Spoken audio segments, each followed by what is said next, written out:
Welcome to the Setting Sun Zoomcast or podcast, however you're listening or watching. I'm here with Michelle, and today we're going to talk about self-care.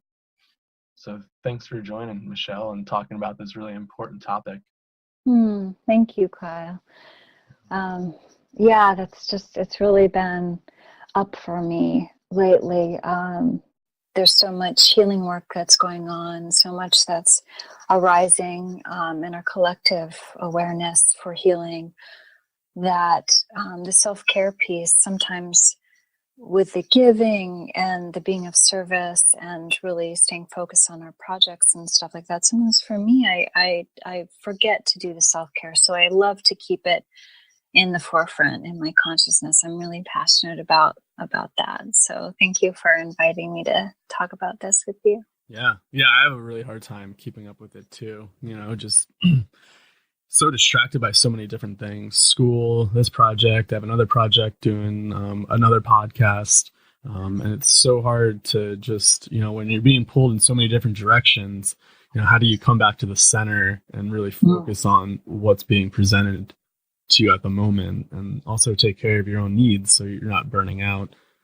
Exactly. The word sustainability comes to mind in terms of this. Like, how can we resource ourselves enough to really continue to do everything with all the energetic output and, all the work that we're doing in these different ways on all the levels that we work. It's not just what are we producing or what are we creating in the physical realm, but there's so much that's happening on the non-physical or metaphysical realms these days as well. So. That's a really, really good point.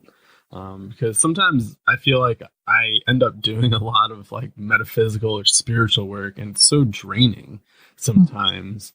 I always feel like there's like this like unfolding, maybe archetypal process that is always, active. And sometimes it's just, I have the question, do I slow it down and not engage in it?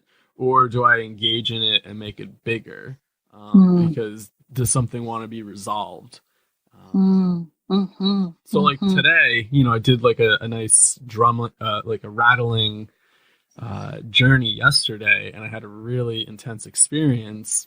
And then today I kind of wanted to go for a walk and maybe bring my rattle or my drum. But then I thought, like, I don't think I need that right now. Like, I think I just need to be in that like limbic state, like that, like just, I need to just do more physical things instead of constantly journeying in this like cortex, like frontal lobe, heady space all the time.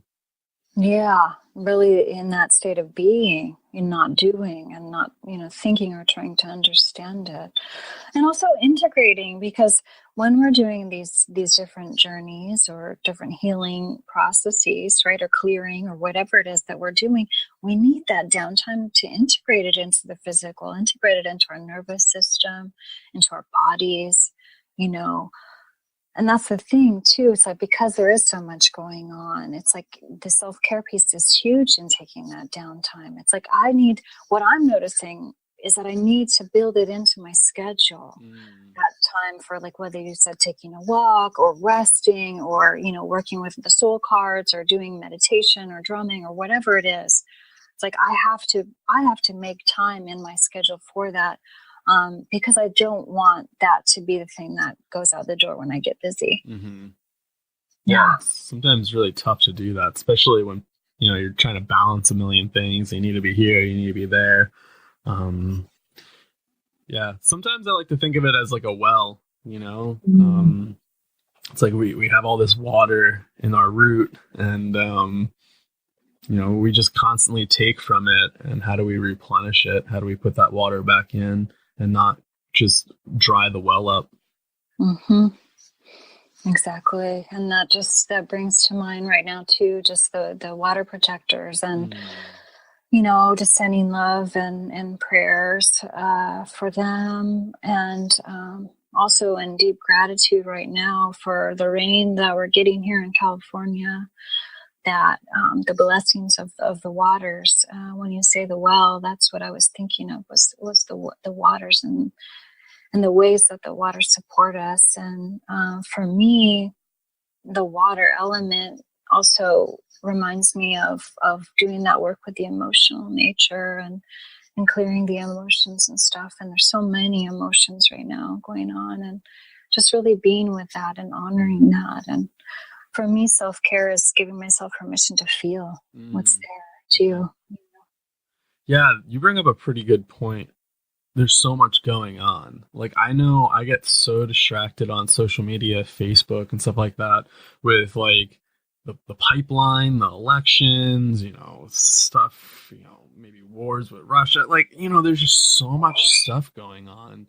And sometimes I'm just like, I don't know if I can take any more of this in. We're living in an age where, our minds are just taking in so much, so much, so much, and it's just like our processing capacity, I don't think, is there. And sometimes I feel that, like, I get really, really mentally burnt out with just looking at my phone and reading articles. And it's like, how much stuff do we really need to take in?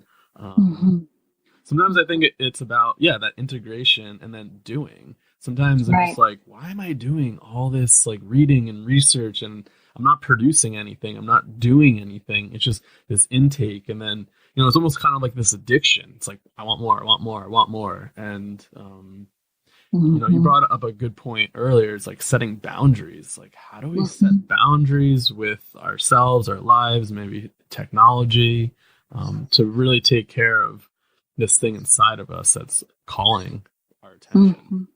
Exactly. And I love to work with the concept of boundaries in terms of, instead of thinking of it like a wall that separates me from others or other things, I think about it as like a cell membrane. As a biologist, I think I use those metaphors a lot, because the cell membrane has a capacity it has this sort of discernment built in, where what it lets in and what it releases, right? There's a framework there that's set up for that to be in alignment with what the cell's needs are. And I feel like our auric field is like that sort of boundary, is like that cell membrane. It's semi-permeable.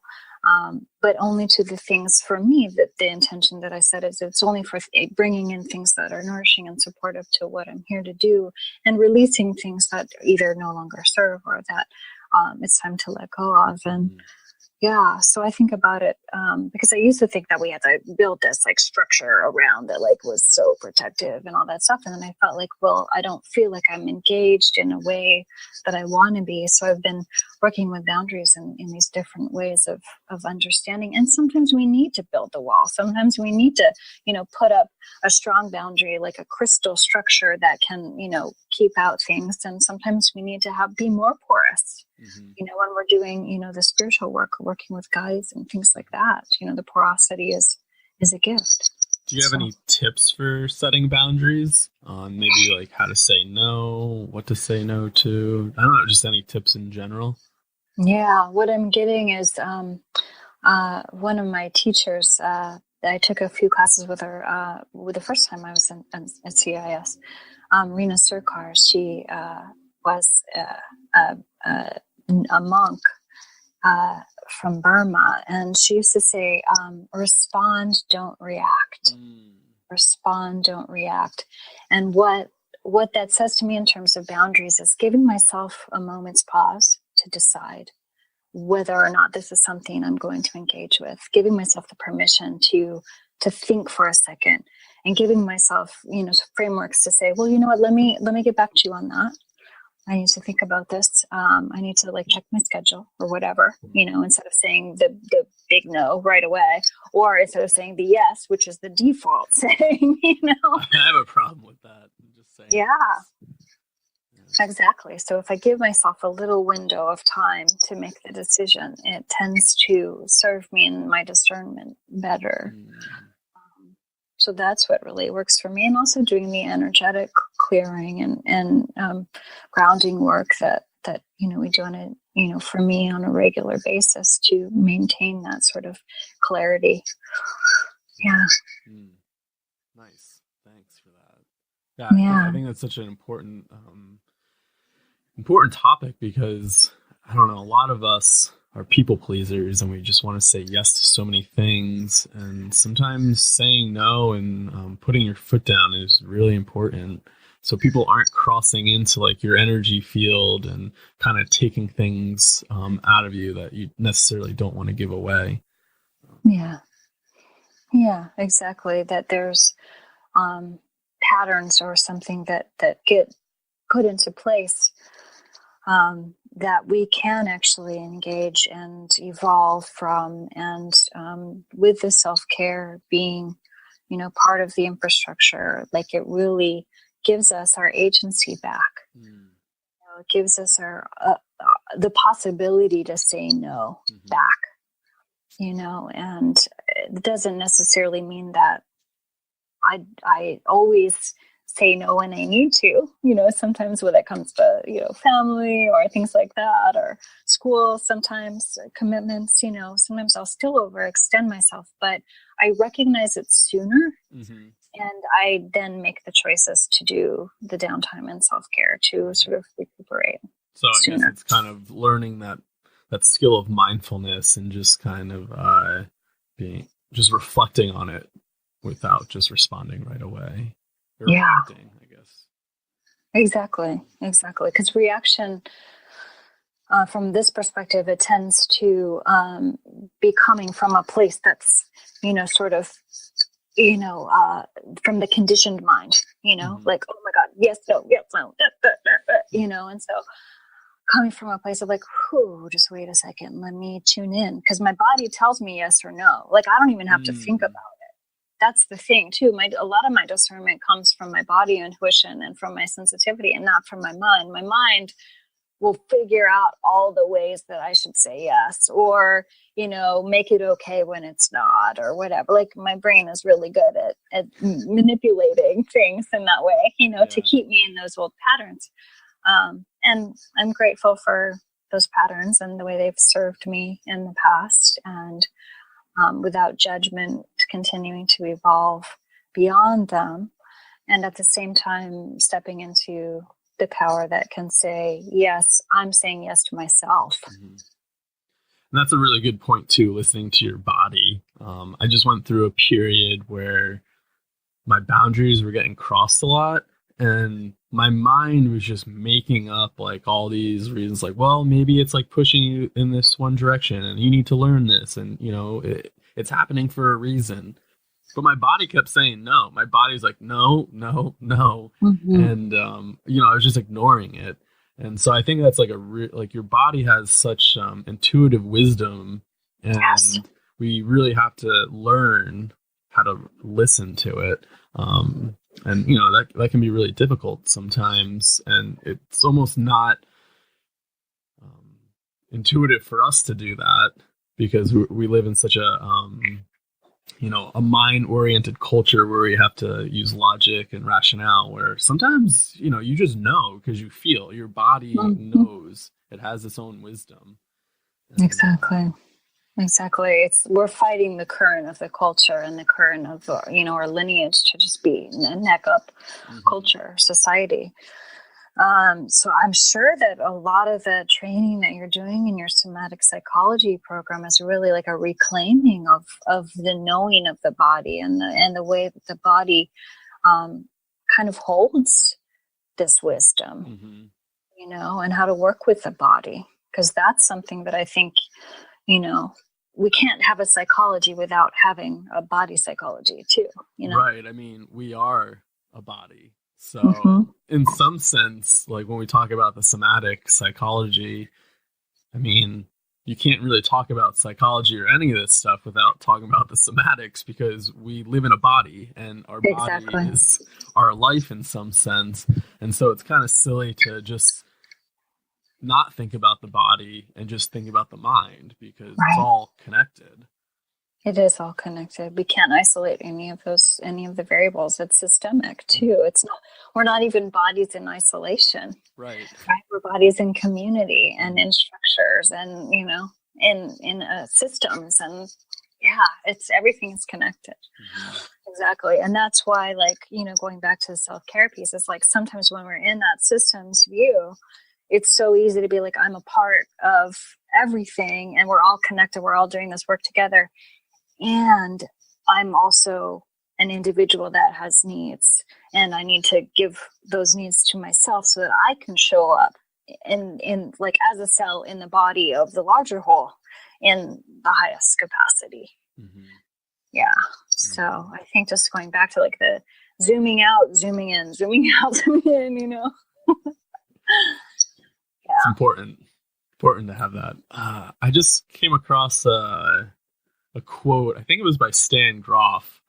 I don't remember it completely, but somebody was saying, when working with like non-ordinary states, I think Stan said, have a big story, not a little story, but don't have no story at all. Wait, I don't know. I don't know why I even tried to say that when I didn't remember it, but it was just like really interesting. It was like, dream.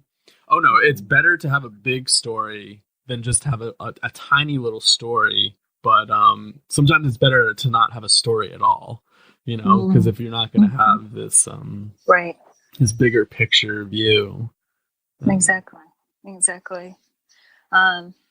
Yeah, seeing it as a cohesive whole means that we're all affected by one another and the structures that are in place, and we're all, for me it's empowering because it's saying, yes, when I come from this place of heart and cohesion and integrity and things like that and walk in the world in that way, that actually does make change. And this idea of subtle activism and doing the spiritual work that we're doing and how that can support the structures that are in the physical as well. So it helps me feel less kind of in like drowning in the big picture. Sometimes that can be overwhelming, but it's like surfing the waves. I like that analogy, surfing. Yeah. Sometimes we just have to ride it, and we get pummeled by it, but just keep getting up and doing it. So yeah. I'm wondering, what's a favorite self-care thing that you like to do? That's a great question. Like exercise I love working with essential oils. They have been so supportive lately for me. And I actually did, as everybody in our trauma class does a centering exercise. Everybody takes a turn. And so I did a centering exercise with the oils. And for me, it's about really getting present, really getting in my senses, and really allowing the oils to tell me, which ones in that particular moment are going to balance, the energetic and emotional needs that I have. And so I love making intuitive blends. I love, making bath salts and aura sprays, things like that. So for me, essential diffusing, essential oils have been so key. Yeah. So that's one of my favorites. How about you? What do you like to do? I'm the same. I love working with essential oils. I love smudging anything that's kind of plant-based. I think plants are a lot of my medicine. Sometimes I forget about them, but yeah, essential oils have been huge lately. Do you have a favorite one that you like to work with? It's interesting because rosemary was one that was really powerful for a period of almost a few years. That was like my go-to. And now I'm kind of returning a little bit to lavender, which is just, it's so soothing. But I've really lately also been getting into frankincense. That's the one I was going to say I really like. Yeah, that's the one that's been calling me, especially with a lot of the spiritual work lately. Yeah. It's meditative. It has a grounding smell, but it also has this, I don't know, I always think it's kind of like a sweet or exotic kind of smelling essence. I really like that one. Yeah, it's very potent. I love it. But also, like when you were talking about the other sort of tools that you use, I was thinking about the drumming too. Mhm. Like drumming for me has been so healing. I drum at my monthly circle, but also on my own. You know, I haven't gone into nature and drummed as much as I would like to. So I feel like I could set that as an intention too, is to take my drum out with me when I go walking or hiking. Yeah, sometimes it's kind of weird when you're walking around like a park and you have a drum and people are looking at you like, oh, what are you doing? But Right. I love it. Somewhere where people aren't like, where it's not busy or Yeah, something. yeah, yeah, exactly. But I think it's a wonderful tool. It can be used in two ways. You can journey with it and go really deep and kind of do this exploration, but it can also be really grounding because it has that vibration, that overtone, and Mhm. just feeling that vibration in your body sometimes is just super grounding. Like you don't need to do a really intense journey. You can just listen to the beat of the drum, and I always kind of like to think of it as the heartbeat of Mother Earth. So it's just a Yes. simple meditation where you just hear boom, boom, boom, boom, boom, boom, and over a while, you just it becomes really, really relaxing. Yes. Yeah. I love it. I also work with it as far as like sound healing, like clearing the energy body and stuff Mhm, with my clients. I just was imagining, I was remembering that time we were at Eslan down on the rocky beach playing the drum with the mm. waves. And I can just tune into that, like with the sound of the ocean and the sound of the drum. And just like, yeah, just remembering like how soothing that was and how grounding. That was Yeah. powerful. That was really powerful. I actually just came across those files not too recently. It's like, oh, nice. I Mm, totally forgot about that. yeah. Um, Yeah. That's nice. And then I think also it's really grounding if you do it in nature because sometimes the animals really like it. The Mm, one time I was drumming and it was really interesting because I saw this squirrel in my vision. I was doing more of a journey type thing, and then all of a hmm sudden this squirrel jumped up on this limb of this tree, kind of like overlooking me, and just starts like speaking. It was kind of like that that tone that they do. I can't really do it, but it was like this chirping noise, and I was like, Yeah. wow, like he's there with me. Mm, And sometimes you'll start drumming, and you might hear the birds start chirping a little more, and it activates everything, and I hmm really enjoy it. But sometimes I also just like doing nothing, Yeah. walking, not Yeah. always dabbling in you know, plant essences and, drumming or meditation. Sometimes it's just about getting in my body and Yeah. feeling that. Um, Yeah. Exactly. And the thing is too is like sometimes especially if I'm like activated or I'm like really busy, like it's even that much more important to not have an agenda or not have like this is what we're doing, like to go and be in nature or mhm. even just be in meditation without, without a mantra or without a koan, without, a specific prayer or, just really just be Yeah. and just kind of see what comes when I'm in that state of grounded receptivity. Yeah, this morning I just woke up and decided to take a walk and listen to a podcast. I've never done that before because I always like to listen to the birds, and whenever I do walks, it's more of like a meditative thing. And this morning I was like, you know what? I just really want to feel some exercise. I just really want to be in my body. Just gonna Mm-hmm. listen to a podcast and go on autopilot, Mm-hmm. and it felt amazing. And it just made me realize that I live so much in like the front of my mind, and I'm Mm-hmm. constantly processing things. And maybe a podcast isn't the best thing to do because you're still processing information. But it just made me realize like I'm not always living in like that animal part of my brain where it's like I want to be Mm-hmm. physical, I want to be in my body. And I think it's important to integrate all that. Yeah. Because I notice like when I just live in my mind, like that frontal cortex part is just it's so cerebral, and Mm-hmm. it's hard to get anything done sometimes. And it's like we need that action. We need to be in our bodies and actually integrate some of that stuff that's coming in.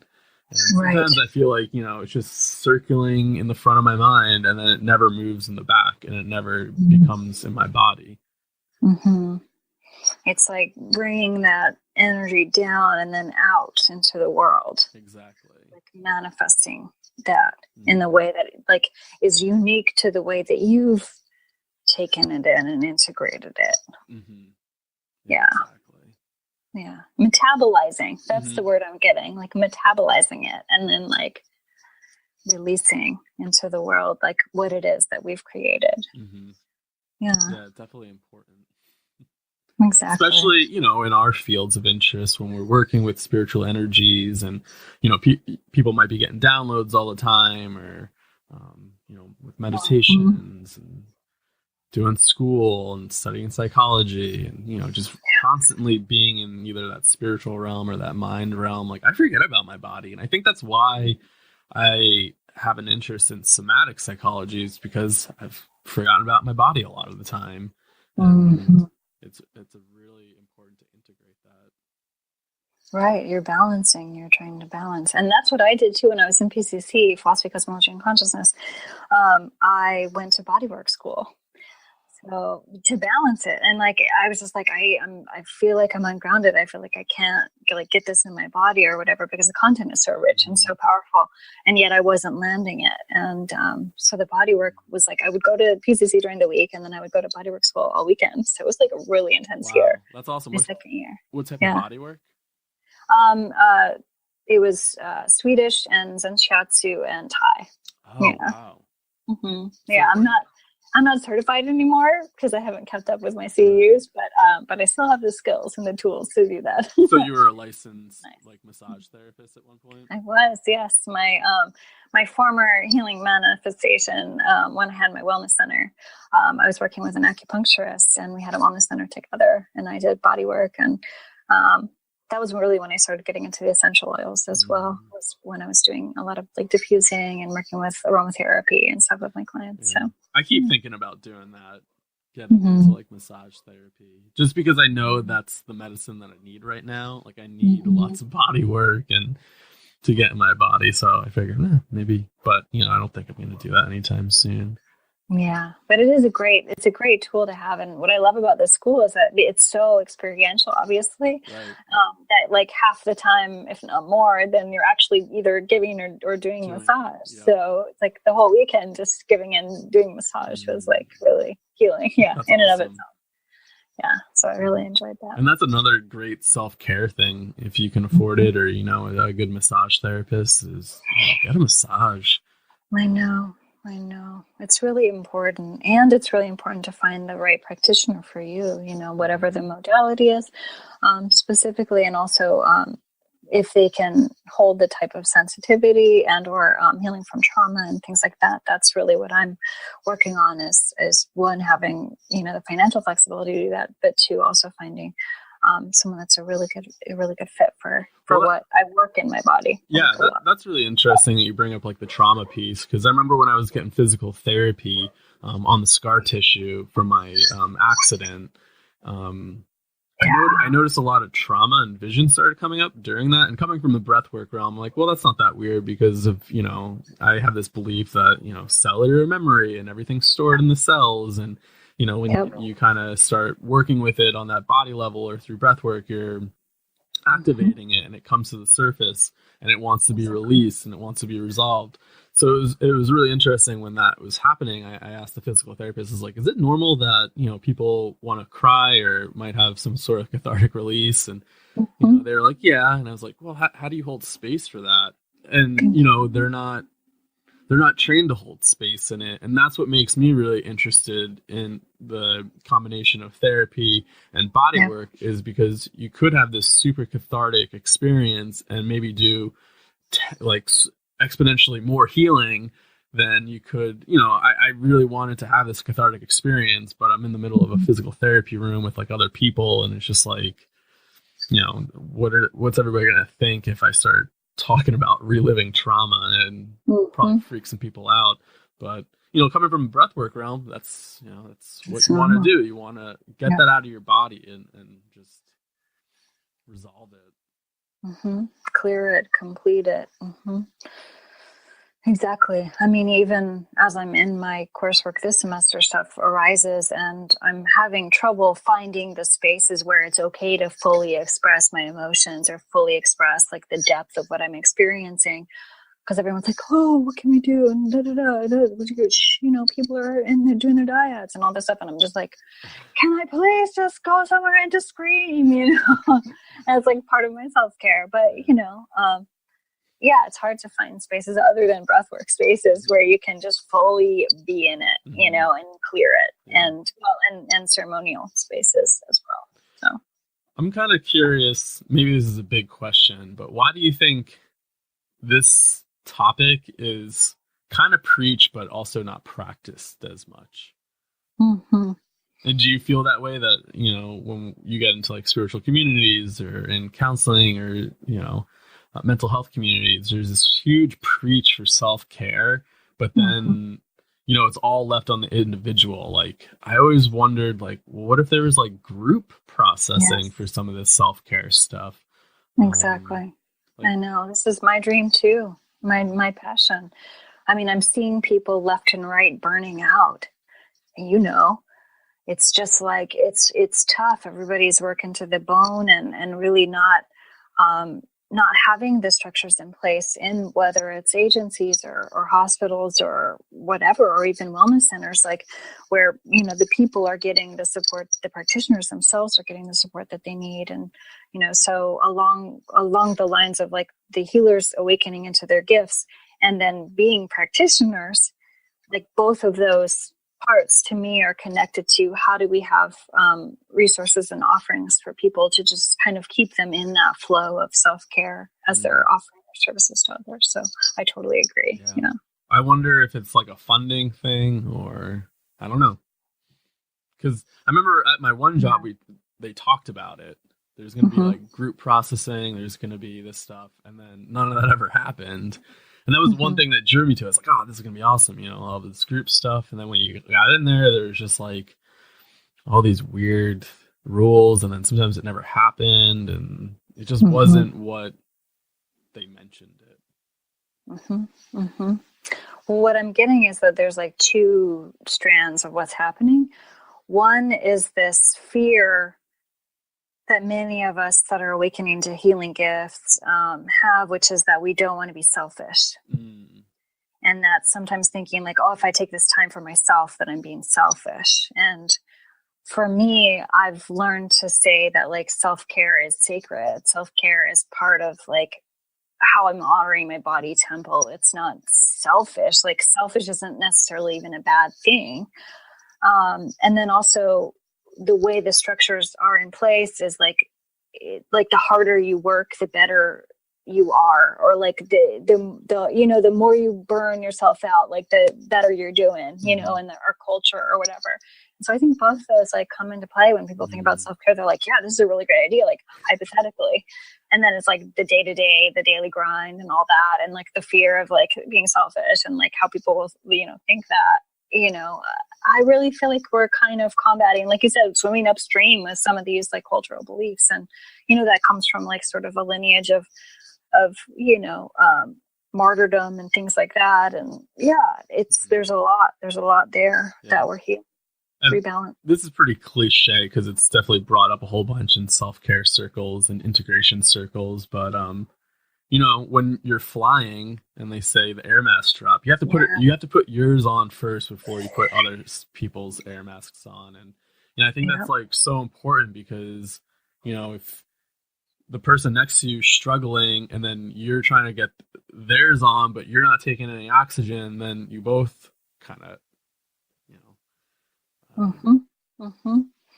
It's true. I don't think it's a cliche. I think that it's a really great analogy. And every time I hear it, I'm like, yeah, that's right. I forgot about that. Yeah. And they say it every time you fly too. It's like the reminder for self-care. Yeah. So yeah, I love that. Thank you. It's a good reminder. Yeah. Because sometimes I think, like I said earlier, I think a lot of people are people pleasers and want to help people. Of course. Then they forget, you know, you really need to help yourself as well. Otherwise, you're not going to be able to serve other people. And that's like where I got when I was working in like residential, where it was like, I can't do this, like there's not enough like structure to let me take care of myself. And, I'm not being as effective as I can be. And it was just like running me dry. And, Yeah. I felt bad for the people I was serving because it was like, I know I have something to offer, but I'm just so burnt out that I don't even want to offer anything because like I don't have the time to take care of myself. And then it almost seems like that then, you have this high rate of burnout in the field, and it's like, are we really serving people at that point? If it's just this like high rate of burnout and people just aren't showing up 100% to take care of people, then it's like, I don't know. Sometimes it's like, are we doing damage to people sometimes by just staffing a bunch of burnt out individuals and not taking care of it? I don't know.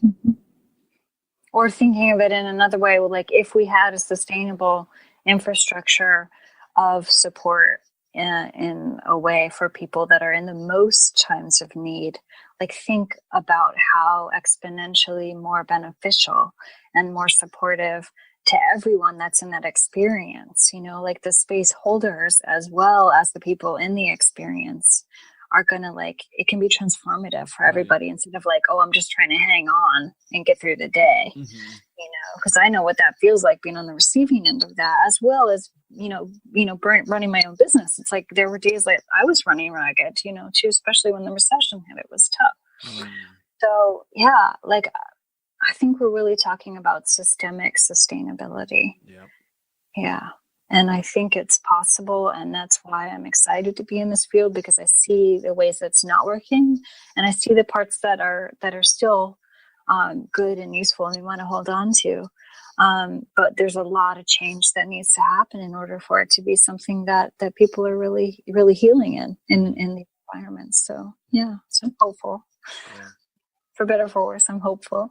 Yeah, no, I am too. And especially with the whole peer movement. It seems like it's a really good model, and it helps a lot of people out. Yeah, exactly. Oh, well, I'm also excited for our webinar. Me too. We're going to be doing our webinar on self-care, some of the issues and concepts that we brought about in our Zoomcast today. We're going to, go into more detail with and talk about more modalities specifically and things like that we'll be offering down the road. And for our webinar in December. So yeah, I'm looking forward to that too. I'm looking forward to that as well. So if you're listening, check out settingsunwellness.com. And you might be promoting stuff at Becoming Sacred Space too.